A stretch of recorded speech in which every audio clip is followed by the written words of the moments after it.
بندوں کو محتاج ہوتا ہے. میرے نبی نے دعوت کا جب عمل کیا تو کوئی نہیں تھا. جب 1.25 لاکھ کا مجمع تھا تو بڑی دعوت, جب کوئی نہ تھا تو 1.25 لاکھ کے مجمع کے اندر بھی وہی دعوت دی. اللہ ہم اس دعوت والے کام میں قبول فرما دے کہ حضور کی ختم نبوت کے صدقے سے اللہ نے ہمیں قیامت کی صبح تک موت تک نوکری عطا فرمائی ہے. تو اسی قافلے کے اندر جب یہ بات پھیلی کہ محمد عربی کا صحابی ہے, دنیا سے جا رہا ہے, اللہ کی کرنی ایسی, اسلام کا پہلا مجاہد ہے, قاری قرآن ہے, جس نے ابو جہل سے پہلی مرتبہ تھپڑ کھایا تھا اور جس نے ابو جہل کے سینے پہ چڑھ کر اس کا سر طلب کیا تھا, اسی قافلے میں موجود تھے. آگے بڑے رونے لگ گئے, کہا اے بی بی بتا وہ کون ہے, کہ تو کون ہے, کہ میرا نام عبداللہ بن مسعود ہے, کہ تیرا نام, تیرے گھر والے کا نام کیا, کہ میرے گھر والے کا نام ابو ذر غفاری ہے. اتنا کہنا تھا, عبداللہ بن مسعود پھوٹ پھوٹ کے رونے لگے, کہ خدا بھلا کہ تیرے گھر والے کا آمنہ کے لال نے سچ فرمایا تھا. جب یہ خیمے میں گئے, کچے مکان میں گئے, کیسے ابو ذر کی آنکھیں بند ہو رہی تھی, جس کی آنکھیں بند ہو رہی تھی, آخری سانسیں چل رہی تھی. عبداللہ بن مسعود کہنے لگے, اے ابو ذر, تو میرا ابو ذر ہے نا؟ کہا عبداللہ بن مسعود, تو عبداللہ بن مسعود ہے نا. بچھڑے یاد آپس میں ملے, رازوں نیاز ہونے لگ گئے, آپ سرکار کی باتیں ہونے لگ گئی, زندگی کے شیب و افراز کو ٹٹولنے کھولنے لگ گئے. اتنا وقت تھا, روتے روتے ابو ذر کی آنکھیں گیلی ہو گئی. عبداللہ بن مسعود بھی ساتھ ساتھ رونے لگے. یوں نہیں کہا میں مر جاؤں تو میرا سختی ہے, میرا کلمہ گو بھائی ہے, میرا ہمسفر ہے, میرا پڑوسی ہے. یوں نہیں کہا میری گھر والی عدت میں ہوگی, اس کی روٹی کا خیال کریو, اس کی رہائش کا خیال کریو, اس کے پانی کا خیال کریو, مدینے میں لے جائیو, بے شک اسے گھر کی نوکرانی بنا لیو. بلکہ یوں فرمایا, او میرے بھائی عبداللہ بن مسعود, کہی جی تو بھی سفر سے آیا اور میں بھی سفر پہ چلا ہوں. اے عبداللہ بن مسعود, تیرے پاس کوئی فالتو چادر ہے؟ تیرے پاس کوئی فالتو چادر ہے؟ عبداللہ بن مسعود کی آنکھوں میں رونی آ گئی. کہا ابو ذر کیا کرے گا؟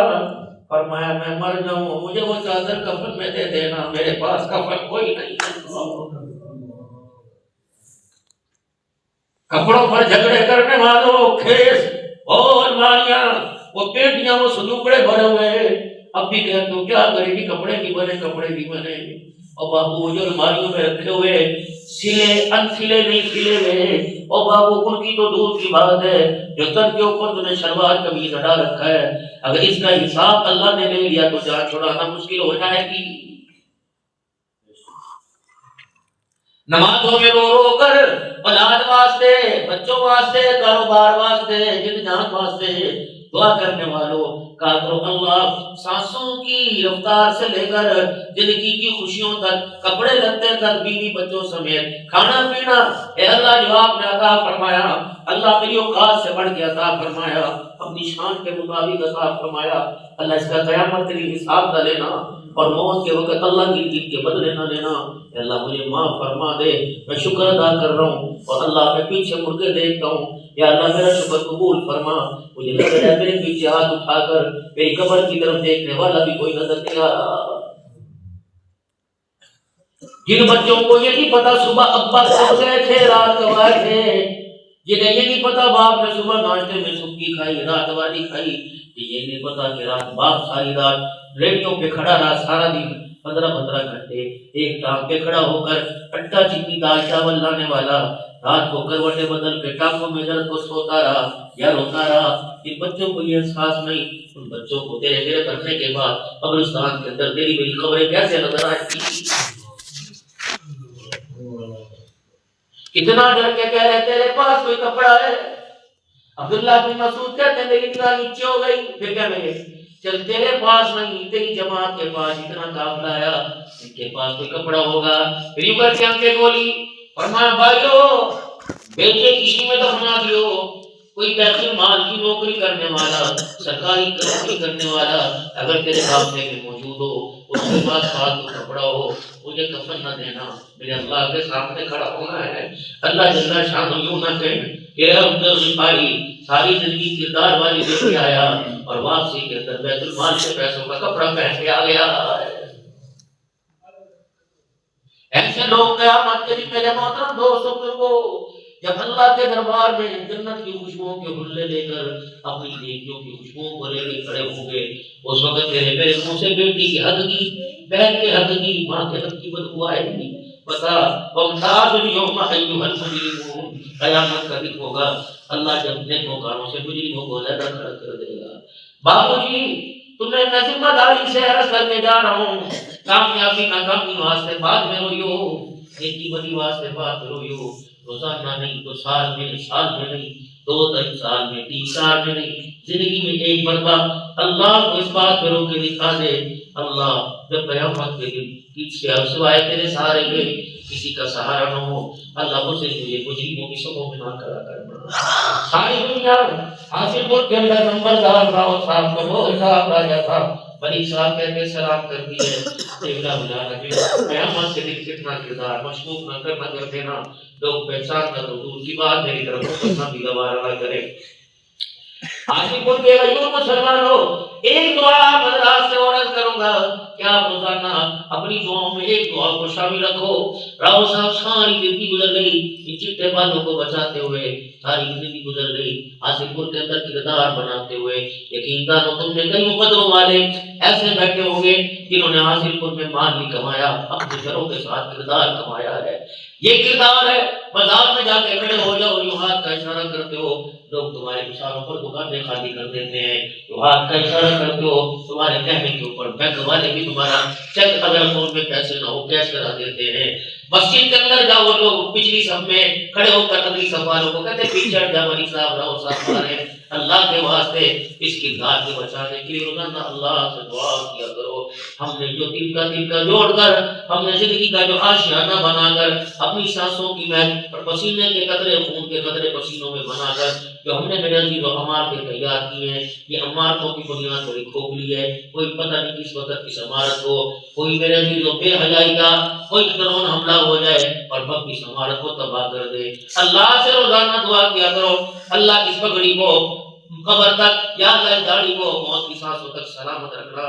جب اولاد کندھے تک آ جائے اور باپ کے ساتھ برابری کرنے لگ جائے، اس وقت اپنی پگڑی داڑھی کی دعا اللہ سے کریو کہ اللہ اسے بچا، ورنہ بڑی بڑی پگڑی والے اور چپکی داڑھی والوں کو اولاد کی وجہ سے ہم نے پنچایتوں کے اندر اللہ کی قسم ہاتھ جوڑتے ہوئے دیکھا ہے۔ اللہ سے مانگو یا اللہ میری اولاد کی وجہ سے نہ یہاں مجھے شرمندہ کرنا، نہ قبر میں، نہ میدان محشر سے، بلکہ اللہ سے مانگو اللہ قیامت کا دن ہو، مار نہ ہو، اللہ قیامت کا دن ہو، کوٹھی بگلا کار نہ ہو، اللہ پوچھو عبدالحنان او قاری شبیر اور اوزری کیا لایا؟ اللہ میں اپنی بیٹی کا ہاتھ پکڑ کر اپنے بیٹے کا ہاتھ پکڑ کے آگے کر دو، اللہ میرے پاس کچھ نہیں رہا، تیرے دربار میں لے کے آیا، میرے بچے کے راتوں کوٹ کے روزے کو دیکھ کے روزے کو، میرے بچے کے کردار کو دیکھ کر اللہ کو میرے سارے قربے کے رحمان ہے۔ ہو گئے قیامت کے لیے کچھ ایسے لوگ، ہو گئے قیامت کے لیے کچھ ایسے لوگ، کیا پتا مالک کے کائنات کا کرم ہو جائے، تجھے مجھے سمجھ میں ہوتا ہے مٹی ڈل رہی ہو، ادھر تیرا میرا سگا بیٹا قبرستان میں، یا تیری بڑی گھر والی اللہ اکبر عزت کے ایام میں، یا تیری میری بیٹی دروازہ تک کی ہوئی کسی رستے سے کتے کا جنازہ دیا۔ اے اللہ اپنے باپ کو گھر کی چھت سے نکال کر تیری رحمت کی چھت کے حوالے کر دیا۔ اے اللہ میں اپنے باپ کی وہ بیٹی غیر غیرت کو دور کی بات ہے، اپنے باپ کو بھی اپنا چہرہ کبھی نہیں دکھایا، کیا پتا اس پردے پر اللہ کو مٹی کے گھر پر تیرے میرے باپ پر یا تیرے میرے پر اللہ کو رحم آ جائے۔ میں کہاں سے لاؤں؟ حضرت شاہ عبد القادر رائے پوری رحمت اللہ تعالی علیہ، جس نے دیوبند کی سرزمین پر 15 سال سے گدڑی کے اندر گزار دیے، پڑھنے کے لیے گئے، فرما رہا ہے مجھ سے آنے والے جوان، ہاں تجھے تعلیم کا معیار ملے گا لیکن یہاں روٹی بستر کا انتظام کوئی نہیں۔ حضرت رائے پوری دیوبند کی گلیوں میں نکلے، کسی نے استعمال شدہ بوسیدہ پرانا کمبل استعمال کر کے کچرے کے ڈھیر میں ڈال دیا تھا۔ حضرت رائے پوری فرماتے میرے گھر کے اندر بستر کا انتظام نہیں، وہ کچرے کے ڈھیر سے کمبل اٹھایا، جھاڑا، اسے دھویا، سکھایا، فرمایا اتنے بڑے اس کے اندر سوراخ تھے، وہ لوگوں میں گرمی کے موسم میں مکمل نیچے بچھا لیا کرتا، سردی کے موسم میں مکمل اوڑھ لیا کرتا، وہ لوگوں میں نے پھٹے کمبل کے اندر 15 سال گزار دیے لیکن نہ میں نے اللہ کا قرآن چھوڑا، نہ رب کا قرآن چھوڑا۔ کہ اللہ نے تو تقویٰ کا اتنا بڑا پہاڑ اور مینار بنا دیا،